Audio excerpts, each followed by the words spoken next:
আজি বিভিন্ন ঠাইত উজনি অসমত মুছলমান হলেই যিধৰণে কাপুৰুষৰ দৰে অত্যাচাৰ কৰি তাৰ পৰা মানুহক খেদি পঠিয়া হৈ আছে, ইয়াৰ আমি ধিক্কাৰ জনাইছোঁ। আৰু ৰাজ্যৰ পুলিচ প্ৰশাসন হিমন্ত বিশ্ব শৰ্মাৰ গোলাম হৈছে আৰু তেওঁলোক যে বিক্ৰী হৈছে এই কথাটোকো প্ৰমাণ কৰিছে উজনি অসমত এই শ্ৰমিকসকলক কৰা অত্যাচাৰৰ ফলত।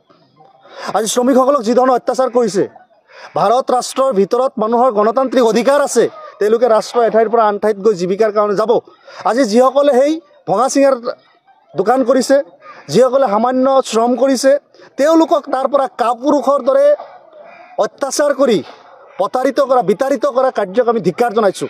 পুলিচ প্ৰশাসন ক'ত কাৰ ঘাঁ কাটি আছে, তেওঁলোকে কোনো ভূমিকা লোৱা নাই। হিমন্ত বিশ্ব শৰ্মাই সকলো নিজৰ পকেটত সোমাইছে, নিজৰ ব্যক্তি স্বাৰ্থত, নিজৰ ৰাজনৈতিক স্বাৰ্থত হিমন্ত বিশ্ব শৰ্মাই আজি উজনি অসমৰ মুছলমান শ্ৰমিকসকলক তেওঁ অত্যাচাৰ কৰি আছে। হিমন্ত বিশ্ব শৰ্মাক আমি সকীয়াই দিছোঁ, আপোনাৰ ভাল নহয়, আপুনি মনত ৰাখিব, আপোনাৰ ভাল নহয়, আপোনাক দৰিদ্ৰজনৰ অভিশাপ আপোনাক লাগিবই, অবিচম্বি লাগিব।